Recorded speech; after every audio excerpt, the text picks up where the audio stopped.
বিশ্বজুড়ে ইসলাম ধর্মের অনুসারীর সংখ্যা দ্রুত গতিতে বাড়ছে।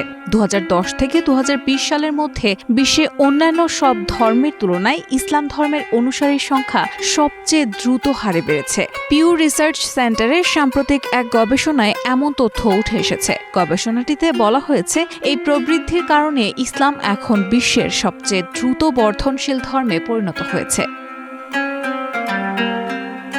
পিউ রিসার্চ সেন্টারের গবেষণার বরাতে মধ্যপ্রাচ্য ভিত্তিক সংবাদ মাধ্যম মিডল ইস্ট আই জানিয়েছে, সাম্প্রতিক সময়ে ইসলাম ধর্মের অনুসারী বৃদ্ধির কারণ ধর্মান্তর নয়, বরং প্রাকৃতিক জনসংখ্যা বৃদ্ধি ইসলাম ধর্মের অনুসারী বৃদ্ধির প্রধান কারণ। মুসলমানদের মধ্যে গড় জন্মহার এবং বয়স অন্য ধর্মাবলম্বীদের তুলনায় বেশি তরুণ হওয়ায় এই প্রবৃদ্ধি ঘটেছে।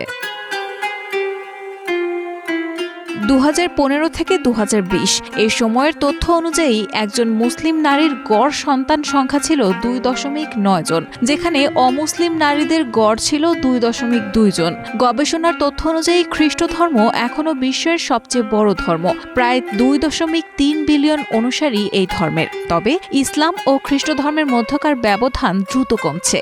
2010 সালের পর থেকে খ্রিস্টান জনসংখ্যা প্রায় 1.8% হ্রাস পেয়েছে।